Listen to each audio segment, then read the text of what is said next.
அனைவருக்கும் அன்பான வணக்கம். இந்த வீடியோவில் நாம் இந்த 2025ஆம் ஆண்டின் பங்குனி மாத ராசி பலன்களை பார்க்கலாம். நிகழும் ஸ்ரீ மங்களகரமான குரோதி வருடம் மார்ச் மாதம் 15ஆம் தேதி சனிக்கிழமை பிரதமை திதி உத்திரம் நட்சத்திரம் கூடிய நாளில் இந்த குரோதி வருடத்தின் கடைசி மாதமான பங்குனி மாதம் பிறக்கின்றது. இந்த மாத தொடக்கத்தில் கிரகங்களின் சஞ்சாரத்தை ஆராய்ந்து பார்த்தால் ரிஷபத்தில் குரு பகவான், மிதுனத்தில் செவ்வாய், கன்னிராசியில் கேது, கும்பத்தில் சனி பகவான், மீனத்தில் சூரியன், புதன், சுக்கிரன், ராகு என இந்த மாத தொடக்கத்தில் கிரகங்கள் சஞ்சரிக்கின்றன. தமிழ் மாதங்களில் கடைசி மாதம் இந்த பங்குனி மாதம். சூரியன் மீன ராசியில் சஞ்சரிக்கும் மாதம் இந்த பங்குனி மாதம். சிவனின் மைந்தன் முருகப்பெருமானுக்கு தேசம் எல்லாம் கொண்டாடப்படும் உத்திர பெருவிழா பங்குனி மாதத்தில் நடைபெறுகின்றது. அந்த நாளில் கந்த பெருமானை சிந்தையில் நிறுத்தி வழிபட்டால் காரியங்களில் வெற்றி கிடைக்கும். ராமபிரான் சீதையை மணந்து கொண்டதும், மீனாட்சி அம்மன் சொக்கநாதரை திருமணம் செய்து கொண்டதும் இந்த பங்குனி மாதத்தில் தான்.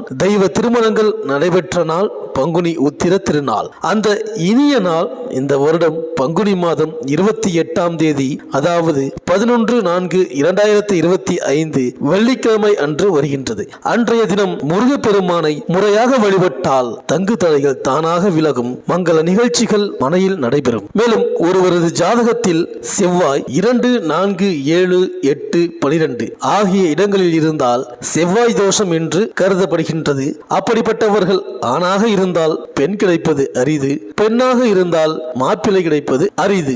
செவ்வாய்க்கு உரிய தலங்களை தேர்ந்தெடுத்து சென்று வழிபட்டு வருவதோடு சுய ஜாதகத்தில் பாதசார அடிப்படையில் தேர்ந்தெடுத்து தெய்வ வழிபாடுகளை மேற்கொண்டு செவ்வாய்க்கிழமை தோறும் முருகப்பெருமானையும் முறையாக வழிபட்டு வந்தால் முத்தான வாழ்க்கை அமையும். செவ்வாய் தோஷத்தை கூட சந்தோஷமாக மாற்றுகிற ஆற்றல் இந்த பங்குனி உத்திரத்திற்கு உண்டு. மேலும் இந்த பங்குனி மாதம் 4ஆம் தேதி புதன் கும்பராசியில் வக்ரமாகின்றார். 15ஆம் தேதி திருக்கணித பஞ்சாங்கப்படி சனி பகவான் கும்பராசியிலிருந்து மீனராசிக்கு பயிற்சியாகின்றார். சனி பயிற்சி நடக்கின்றது.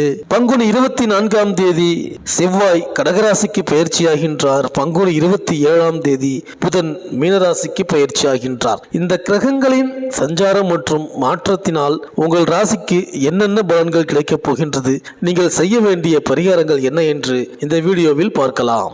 அழுத்தமான மனதும் தனக்குள் இருப்பதை எந்த நிலையிலும் வெளிக்காட்டாத தன்மையும் கொண்ட மகர ராசி அன்பர்களே, தோற்றத்தில் அமைதியானவராகவும் நினைத்ததை சாதிப்பதற்காக முடிந்தவரை நிதானத்தை கடைபிடிப்பவராகவும் நீங்கள் இருப்பீர்கள். பார்வைக்கு மென்மையானவரான உங்களை தேடி வந்து பழகுபவர்களும் இருப்பார்கள். பழகுவதற்கு இனிமையானவராகவும் கள்ளம் கபடமற்றவராகவும் நீங்கள் காட்சியளித்தாலும் உங்கள் குறிக்கோளில் எப்பொழுதும் நீங்கள் தெளிவாக இருப்பீர்கள். எப்பாடுபட்டாலும் நாணல் போல் வளைந்து கொடுத்தாவது சாதிக்க வேண்டியதை சாதித்துக் கொள்வீர்கள். அன்பிற்கு அடிமையான நீங்கள் உங்கள் ஆற்றலையும் அனுபவ அறிவையும் கொண்டு மற்றவர்கள் மனதில் இடம் பிடிப்பீர்கள். உழைக்க தயங்காதவரான நீங்கள் எந்த நேரத்திலும் எதற்காகவும் சோர்ந்து விடவும் மாட்டீர்கள். இளம் வயதில் இருந்தே உழைப்பு உழைப்பு என்று உழைத்து கொண்டே இருப்பீர்கள். சிரமப்படுவோரை தேடி போய் உதவி புரிவதிலும் நீங்கள் முதல் நபர். சனி பகவான் உங்கள் ராசி அதிபதி. அவரே உங்கள் தனம், குடும்பம், வாக்குஸ்தானாதிபதி. நீங்கள் மிகவும் அழுத்தமானவர் என்றே கூற வேண்டும். எதற்காக எதை செய்கின்றீர்கள் என்பது உங்களுக்கு மட்டுமே தெரிந்திருக்கும். நீங்கள் ஈடுபட்ட காரியத்தில் தோல்வி என்றாலும் அதற்காக எப்பொழுதும் சோர்ந்து விட மாட்டீர்கள், தளர்ந்து விட மாட்டீர்கள். இந்த மகர ராசி அன்பர்களுக்கு பங்குனி மாத கிரக நிலைகளை ஆராய்ந்து பார்க்கும் பொழுது இந்த மாதத்தில் உங்கள் ராசிக்கான கோச்சார அதிர்ஷ்ட வலிமை தூக்கலாக இருக்கின்றது. பெரும்பாலான இனிமை சம்பவங்கள், மன நிம்மதி சூழல்கள் என்றபடி நகரப் போகின்றது. யோகாதிபதியான சுக்கிரன் உச்சம் பெற்று அருமையான அதிர்ஷ்ட அமைப்பில் நிற்கிறார். மேலும் மாதம் தொடங்கி 2.5 வாரங்கள் வரை 3ஆம் இட ராகு, 9ஆம் இட கேது, 5ஆம் இட குரு பகவான் ஏற்படுத்துகின்ற சாதக அதிர்ஷ்டங்களால் நீங்கள் நினைத்துள்ள அனைத்து விஷயங்களையும் எளிதாக சாதித்து விடுவீர்கள். இதனால் தான் உங்களது வாழ்வில் மிகப்பெரிய திருப்புமுனையே ஏற்பட போகின்றது. குடும்ப வகையில் எந்தவித பிரச்சனை தொந்தரவுகளையும் சந்திக்க மாட்டீர்கள். ஆரோக்கிய விஷயங்கள் எவ்வித தொந்தரவு, அனாவசிய சஞ்சலம் ஏற்படாமல் நகரும். உங்கள் குடும்பத்திற்கான தேவை, அத்தியாவசியங்கள் உபரியாக பூர்த்தியாகும். தொடர்ச்சியாக தொடர்ச்சியாக நீங்கள் அடைந்து வரும் கடன், பிற நபர்களுக்காக இறங்கிய ஜாமீன் சிபாரிசு விஷயங்களால் தொந்தரவுகள், பண இழப்புகள், பிரச்சனைகள், வம்பு வழக்குகள், வாழ்க்கை துணை ரீதியான பிரிவு போன்ற சங்கடங்களுக்கு தீர்வு ஏற்படும். உத்தியோகம், பணி, பதவி விஷயங்களில் அனைவருக்கும் சிறப்பான ஏற்றங்கள் உண்டு. ஊதிய, பென்ஷன், நிலுவை கவலைகளும் விலகும். தொழில் நிர்வாக பட்ஜெட் சார்பாக பல மாதங்களாக போட்டு வருகின்ற திட்டங்களும் முயற்சிகளும் இருமடங்காகவே லாப அனுகூலத்தை தரும். இளம் இருபாலருக்கும் சுக்கிரனின் அனுக்கிரகத்தால் மிக விரைவாக திருமணம் முடிவாகும். உத்தியோகம், பதவி அமையாத கவலையில் உள்ள இளம் இருபாலருக்கும் திடீர் உத்தியோகம் அமையும். இந்த மாதம் ஞாயிறு, புதன் மற்றும் வெள்ளிக்கிழமைகளில் ஆச்சரியப்படுகின்ற உயர்வுகள் உண்டு.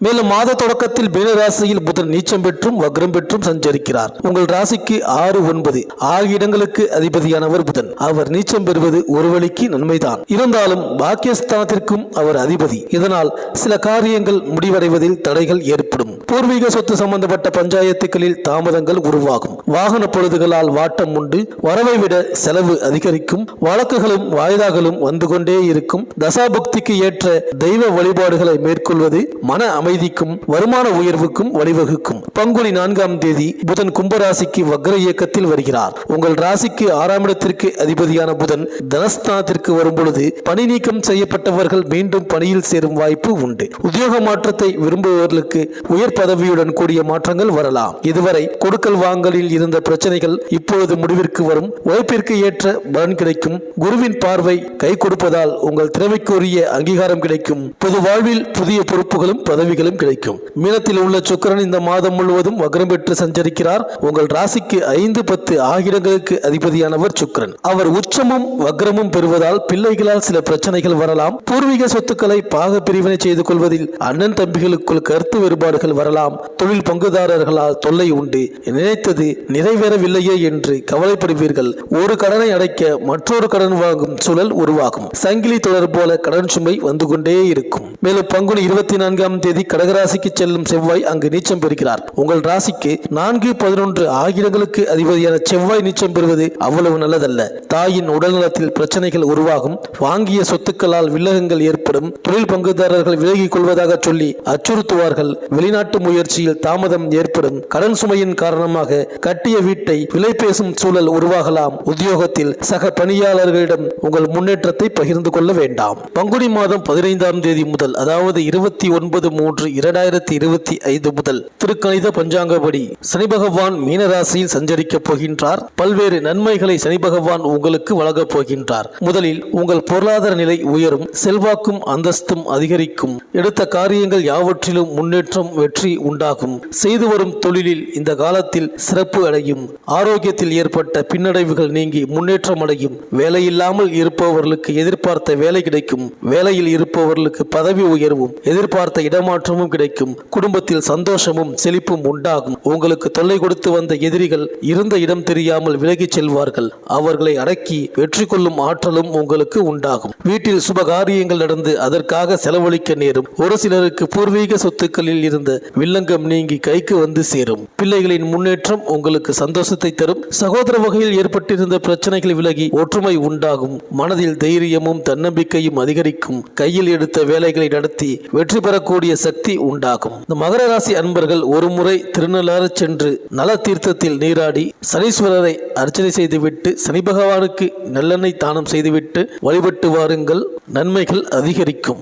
இந்த வீடியோ உங்களுக்கு பிடிச்சிருந்தா லைக் பண்ணுங்க, உங்க ஃப்ரெண்ட்ஸ்களுக்கு ஷேர் பண்ணுங்க. நம்ம சேனலை தொடர்ந்து பார்க்க மறக்காம சப்ஸ்கிரைப் பண்ணுங்க. பக்கத்தில் இருக்கிற பெல் ஐக்கானை கிளிக் பண்ணிக்கிங்க. மீண்டும் அடுத்த வீடியோவில் சந்திப்போம். நன்றி, வணக்கம்.